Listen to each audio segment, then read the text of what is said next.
governo federal informou ontem, em edição extra do Diário Oficial da União, o bloqueio adicional de 1,1 bilhão de reais no orçamento de 2023. Esse é o quarto bloqueio de gastos realizado no ano, sendo que o corte já acumula quase 5 bilhões de reais desde janeiro. 5 bi de um orçamento que é feito pelo governo.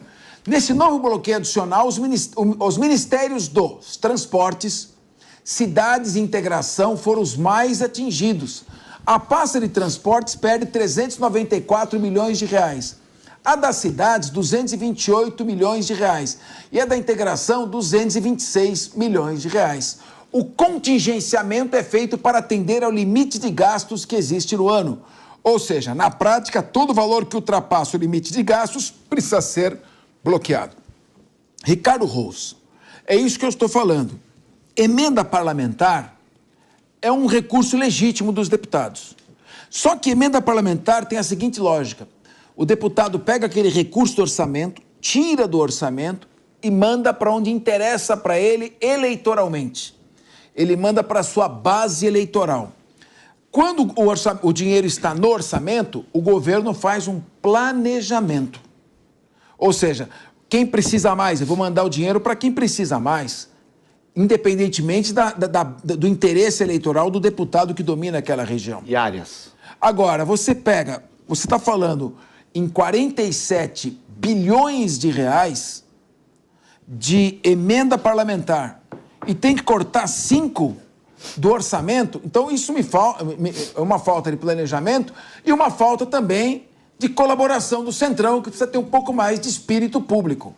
Ô, Capês, sem sombra de dúvida, falta de planejamento, são 47 bilhões de reais de emendas parlamentares e dependendo da emenda, quem me conhece, acompanha aqui há bastante tempo, sabe a minha opinião, sou contrário à forma como nós temos as emendas parlamentares hoje em dia, acho que é prejudicial ao país. Alguns tipos de emenda, como era secreto, emenda PIX, a fiscalização é muito difícil de fazer, prejudica toda a lógica do planejamento orçamentário, é isso que o Brasil está vivenciando hoje. E o governo também não faz redução de gasto, é um governo gastador, então ele não está gastando tanto que agora tem que contingenciar para atingir a meta, porque esse orçamento desse ano é atrelado ao teto de gastos do ano passado. No ano que vem vai ser o arcabouço fiscal. Então o governo tem que reduzir gasto. Wilson Pedroso, tem que reduzir gastos ou não? Conforme o PP, não precisa reduzir gastos. Eu acho que tem que reduzir gastos. Os economistas passam a vida inteira falando para a sociedade que o seu orçamento tem que caber nos seus gastos. E o governo dá o exemplo ao contrário e o PP acha que tudo bem. Não, tudo bem, gastar mais, tem que... Não pode, tem que reduzir gastos, parar de ir atrás do contribuinte para arrecadar mais e continuar gastando errado, continuar gastando errado. E as emendas, não tem problema as emendas passarem pelos deputados. Os deputados ajudam a governar. O que falta é planejamento. O deputado pode muito bem, combinado com o governo, as suas emendas vão para a área da saúde. Vão para a área da saúde. E integrar para a área da saúde. Olha, Wilson Pedroso, agora são 14 horas e 29 minutos. Nós estamos já com o entrevistado, vai entrar a qualquer momento. Eu gostaria antes de ouvir a opinião de Felipe Monteiro. O Filipinho, tudo certo. Ô, Capês, esse tema de orçamento, eu gosto de ser o mais técnico possível. Opa, o pessoal culpa o governo atual de ser um grande gastador, está gastando mais do que o devido, mas é bom lembrar que quem aprovou o orçamento que esse governo está executando foi o Bolsonaro no ano passado. Ou seja, esse governo está gastando a mesma coisa que o Bolsonaro previu no ano passado, né? Então, vamos falar a verdade para a população que está em casa, para ela saber que esse governo não está gastando nem mais, nem menos do que previa a lei orçamentária aprovada pelo Bolsonaro no ano passado, né? Não tem como o governo gastar, isso não existe. E volto a falar que eu coloquei aqui antes, que é importante destacar, né? Em um país Quem está politizando essa história? Quem está politizando? Só ele. Tem déficit zero. Nenhum país do mundo. Só o Brasil é um macaquinho. Então, olha, primeiro lugar... Ninguém está politizando, só ele politizando. Vou pedir a produção... É verdade. Ele fala que vai ser técnico e politiza, e faz política.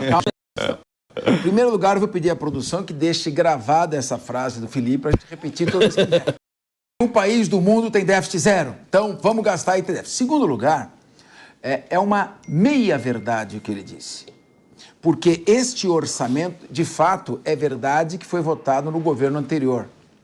Mas é verdade também que houve um acordo de transição e que o governo já eleito, que agora está administrando o país, teve a interlocução com o Congresso Nacional, que aprovou o orçamento deste governo no ano passado. Então, se houve alguma participação do ex-presidente Bolsonaro, eu não estou aqui para defender ninguém, foi a participação de permitir que o governo eleito dialogasse com o Congresso e fizesse esse orçamento, que levou o país de um superávit de 59 bilhões para um déficit de 177 bilhões. E aqui não se faz nenhuma análise, no meu caso, por exemplo, crítica, não. Estou apresentando dados objetivos. Eu também estou apresentando dados objetivos. Então, a questão, todo país tem déficit. O ideal é que não tenha déficit.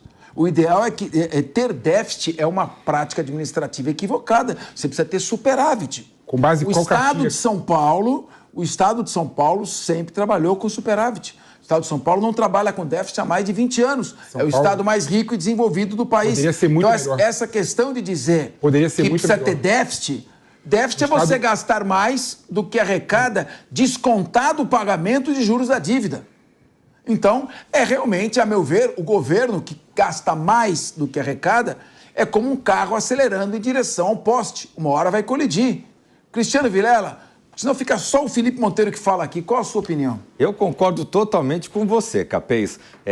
Essa fala do Felipe Monteiro de que, olha, veja bem, isso já vem do Bolsonaro, isso vem daquilo ali, isso só politiza um assunto que é técnico. Mas é técnico. Não se pode admitir o déficit e fazer com que isso apareça, com que isso se demonstre como sendo algo corriqueiro, porque quem perde com isso é a população. Nós estamos falando de um país que é um país que tem grandes dificuldades do ponto de vista econômico, do ponto de vista financeiro, do ponto de vista de segurança jurídica. Ora, é um país que precisa ter confiabilidade para que possa tomar recursos no exterior. Quando você fala em ampliação do déficit financeiro no nosso país, a gente dá uma demonstração de que o Brasil não tem segurança para que o recurso de fora possa vir para o Brasil. Ah, mas o Bolsonaro deixou déficit não sei onde. Olha, se for isso mesmo, então, eu vou discordar totalmente do governo Bolsonaro. Ah, mas a Dilma deixou déficit. Não é sobre Bolsonaro. Eu vou discordar da Dilma. Não é sobre Bolsonaro. Mas o Fernando Henrique, eu vou discordar. Por quê? Porque é uma discussão técnica. Bolsonaro. A gente não pode ficar politizando esse tipo de debate. Aí sim a gente tem que fazer, Felipe, essa análise técnica de olhar, olha, você tratar o déficit como uma coisa normal, você achar que pegar quase 200 bilhões, usar 70 bilhões para pagar o Bolsa Família e sobrar outros 100 para gastar desmedidamente, isso é uma coisa normal, é justamente por isso que a gente entra